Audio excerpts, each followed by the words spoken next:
E bom dia, meus alunos. E aí, tudo bem? Como estão vocês? Quero deixar um elogio para os alunos que na quinta-feira, aula de redação, primeira aula, né, logo após a semana de prova, aquela prova diferente, através da virtualidade, já fizeram a redação, entregaram, tiraram dúvidas. Isso aí mostra que o aluno está com disposição para aprender. Isso aí motiva o professor, porque a gente faz uma proposta, o aluno responde realizando aquela proposta. Isso motiva o professor a se aprimorar, certo? A fazer uma coisa de melhor qualidade para vocês, porque vocês estão retribuindo isso para o professor, beleza? Primeira aula hoje de gramática da segunda unidade, hein? Segunda unidade. Já acabou a primeira, agora é a segunda unidade. Pega o caderno aí, ó. Marca lá que é a segunda unidade para não se atrapalhar. Usa o módulo certo. Tudo organizado direitinho, hein? Hoje eu gravei de um jeito diferente, através do PowerPoint, a aula, a explicação, que permite também que vocês possam dar aquela pausa e copiar no caderno, hein? É importante principalmente para os alunos que não têm módulo. Tá fazendo atividade, o caderno tá cheio de atividade, não tem um assunto. Então aí você dá aquela pausa e copiar o tema do assunto, copiar a definição, copiar a exemplificação, porque na hora de estudar também é bom estudar assunto e as atividades, tá bom?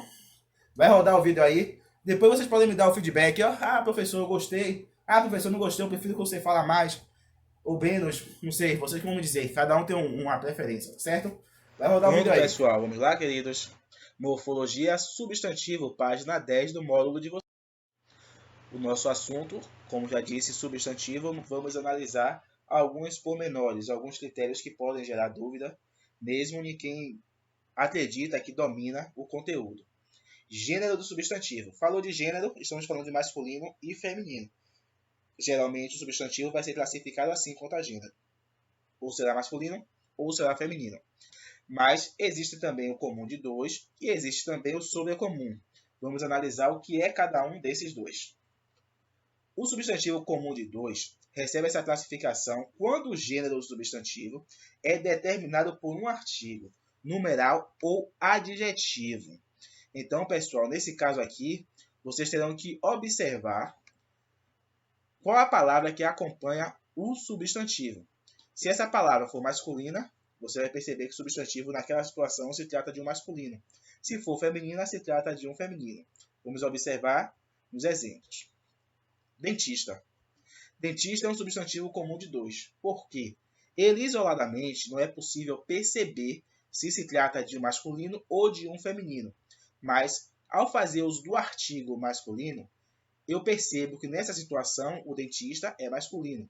E fazendo uso do artigo feminino, eu percebo que nessa situação se trata de dentista no feminino. Mesmo acontece com o estudante. Dessa vez, nós vamos definir o gênero através do adjetivo. Estudante talentosa. Se é talentosa, lógico que é feminino. E se é talentoso, lógico que é masculino. Porém, o substantivo permanece inalterado, tanto para o masculino quanto para o feminino. Quando isso acontece, nós classificamos o substantivo como comum de dois. Já o sobrecomum é o substantivo que apresenta gênero único. As palavras que o acompanham seguem o gênero do substantivo. Ou seja, nessa situação aqui, não será possível descobrir qual gênero se trata. Vamos observar nos exemplos. Uma criança sofreu um acidente. Criança é um substantivo sobrecomum, porque mesmo fazendo uso de um artigo, como nesse caso, eu não consigo descobrir se a criança é um garoto ou uma garota. Nesse caso, o substantivo é sobrecomum. Tem uma pessoa querendo falar com você. Eu só irei descobrir se essa pessoa, que é um substantivo sobrecomum, se trata de um homem ou de uma mulher, quando eu estiver de frente para ela. Porque pessoa é um substantivo sobrecomum.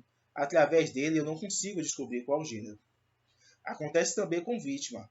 A vítima sofreu graves lesões. Sempre vai ser acompanhado de ar. Temos também, mas esse ar substantivo não define o gênero. E o gênero da vítima continua podendo ser masculino ou feminino. Com animais. Isso é o substantivo determinado pelos adjetivos macho ou fêmea. Observe os exemplos.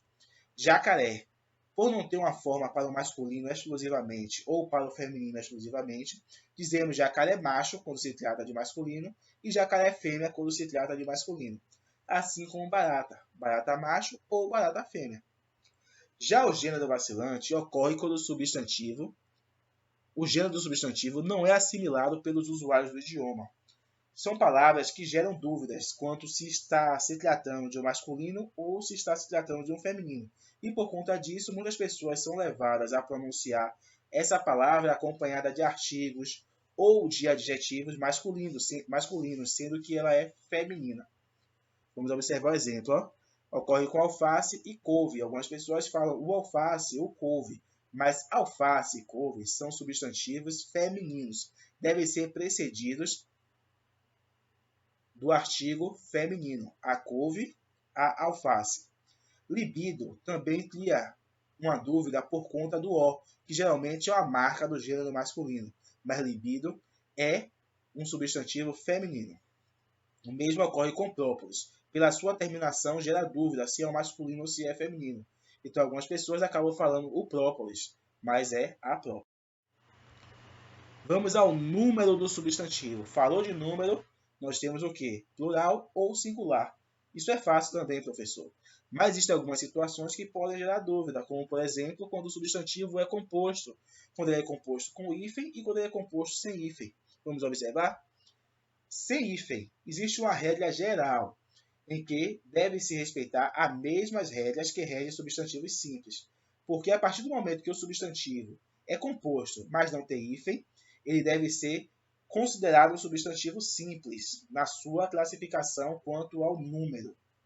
Observe os exemplos. Passatempos, plural de passatempo.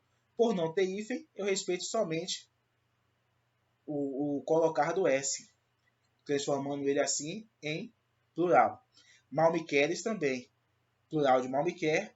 Por não ter hífen, eu não preciso fazer muitas considerações, muitas ponderações. Eu coloco somente o S, respeitando a regra geral de um substantivo simples quando vai para o plural.